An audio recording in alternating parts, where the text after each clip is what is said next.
Hi, Miss Leolisa. Can you tell me about yourself? My name is Leolisa Ciardino. I'm 39 years old. I have a live-in partner. Do you have kids? Yes, I have 2 kids. The oldest is 8 years old and the youngest is 3 years old. Who will take care of your child if you come to Hong Kong? If I come to Hong Kong, my husband will take care of my children. How many siblings do you have? I have 6 siblings, 4 brothers and 2 sisters. I am the second of the family. Can you tell me about your educational background? I am a high school graduate.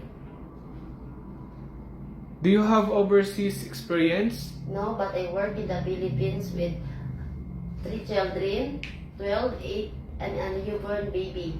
I have do all household chores like cooking, cleaning, laundry, ironing, and babysitting.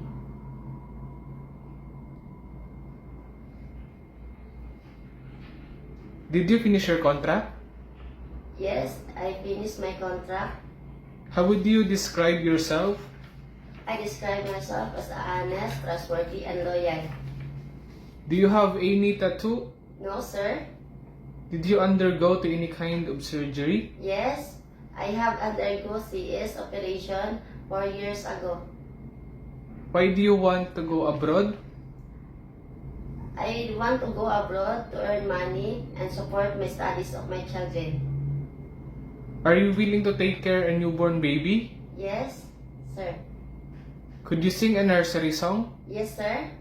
The wheels on the bus go round and round, round and round. The wheels on the bus go round and round, all through the town.